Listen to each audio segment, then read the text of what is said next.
करोड़ों दर्शकों का मिल रहा साथ। एमपी की बात एमपी न्यूज के साथ। नमस्कार, आप देख रहे हैं एमपी न्यूज और मैं हूं आपके साथ साक्षी जैन। कौन बनेगा मध्य प्रदेश बीजेपी का नया बॉस? इसको लेकर बीजेपी दफ्तरों में बैठकों का दौर शुरू हो चुका है। संगठन चुनाव को लेकर बीजेपी प्रदेश कार्यालय में बैठकें हो रही हैं।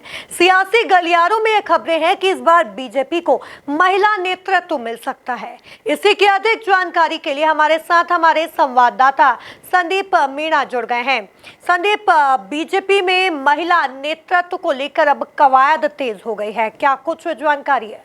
बिल्कुल, देखिए, महिला नेतृत्व की जो खबरें इसलिए भी तेज हो चली है साक्षी, क्योंकि मध्य प्रदेश में संगठनात्मक चुनाव को लेकर प्रक्रिया तेज हो गई है और भारतीय जनता पार्टी के कार्यालय में लगातार बैठकें आयोजित की जा रही है। इसलिए भी जरूरी है क्योंकि बीजेपी का राष्ट्रीय अध्यक्ष का चुनाव होना है और ये बीजेपी का संविधान कहता है कि बीजेपी का राष्ट्रीय अध्यक्ष तभी बनता है जब देश के 50% राज्यों का जो चुनाव है वो बीजेपी के संगठन के जो चुनाव है वो पूर्ण हो जाए। तो इसी की कड़ी में मध्य प्रदेश में संगठनात्मक चुनाव को लेकर जो है सरगर्मियां तेज है और निश्चित तौर पर ही चूंकि प्रदेश अध्यक्ष वीडी शर्मा का दूसरा कार्यकाल पूरा होने जा रहा है और उसी को लेकर अब नया बीजेपी का कप्तान चुनने की कवायद पूरी तेज हो चुकी है। लेकिन इस बार ये माना जा रहा है कि मध्य प्रदेश में भारतीय जनता पार्टी को महिला नेतृत्व मिल सकता है, क्योंकि जिस तरीके से देखा जाए कि भारतीय जनता पार्टी लगातार महिला नेतृत्व के दावे करते आई हुई है साक्षी, और लगातार महिलाओं को आरक्षण देने की बात की जाती है बीजेपी में,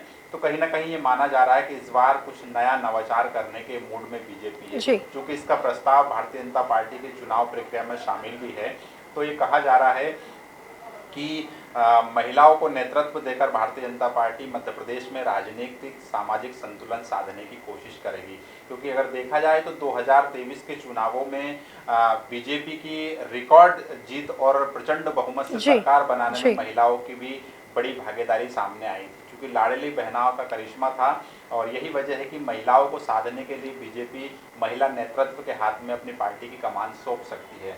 इसको लेकर कुछ नाम हैं जो आधे दर्जन से करीब महिला बीजेपी नेत्रियों के नाम तेजी से चल रहे हैं। उसमें पूर्व मंत्री अर्चना चिटनिस है, पूर्व मंत्री उषा ठाकुर है, राज्यसभा सांसद कविता पाटीदार है, सांसद माया नरोलिया है।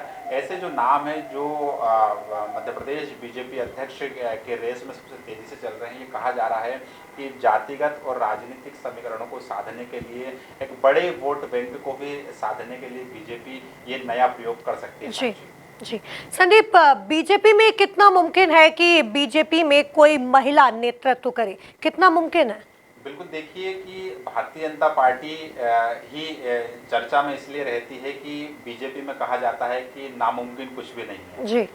बीजेपी में कुछ भी कभी भी हो सकता है और भारतीय जनता पार्टी उसलिए भी पहचानी जाती है साक्षी की जो नाम चर्चा में रहते हैं उस नाम का ऐलान नहीं होता है, बल्कि जो नाम पर्दे के पीछे होते हैं, जिनकी चर्चा नहीं होती है, उन नामों की घोषणा बीजेपी में हो जाती है।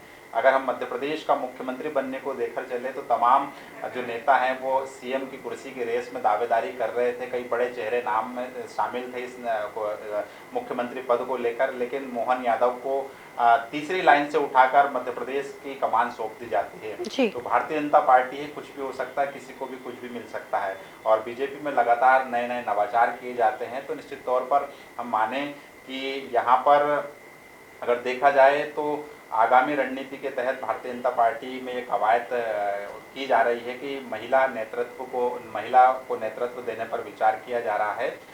इसकी संभावना भी बनती हुई नजर आ रही है। लेकिन फिलहाल अगर देखा जाए तो पुरुषों में भी कई बीजेपी के जो दावेदार हैं वो तेजी से ताल ठोकते हुए नजर आ रहे हैं मध्य प्रदेश बीजेपी की कुर्सी को लेकर, और लगातार कई बड़े नाम हैं। इसमें मैं बताऊंगा कि अगर यहाँ पर देखा जाए आदिवासी चेहरे को बीजेपी इस बार नेतृत्व सौंपने की प्लानिंग करती हुई नजर आ रही है और इसमें फग्गन सिंह कुलस्ते का नाम सबसे तेजी से दमदारी के साथ सामने आ रहा है। अब वहीं अगर सवर्ण समुदाय की अगर नजर डाले कि एक बार फिर मध्य प्रदेश में सवर्ण नेता को अगर कमान सौंपी जाए तो नरोत्तम मिश्रा है, उनका नाम भी दमदारी से सामने आ रहा है। भूपेंद्र सिंह है, ऐसे कई बड़े नेता हैं, अरविंद भदौरिया हैं, ऐसे कई नाम हैं जो कि जिन्हें कमान सौंपने की बात की जा रही है। और भी कई ऐसे प्रमुख चेहरे हैं साक्षी कि भारतीय जनता पार्टी के अध्यक्ष बनने के लिए तेजी से दावेदारी ठोकते हुए नजर आ रहा है। चूंकि बीजेपी का जो गाइडलाइन है, जी। जो रूल्स हैं,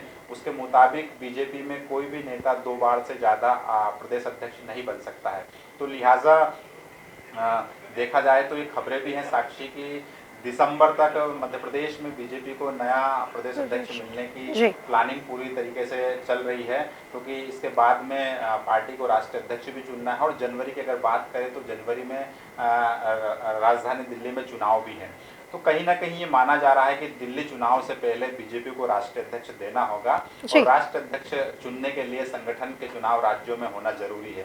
यही वजह है कि जनवरी से पहले यानी कि दिसंबर के आखिरी के सप्ताह तक मध्य प्रदेश भाजपा को नया कप्तान अपना मिल जाएगा। तमाम जानकारी के लिए शुक्रिया संदीप, और ऐसी और भी अपडेट्स के लिए आप बने रहिए एमपी न्यूज के साथ। नमस्कार।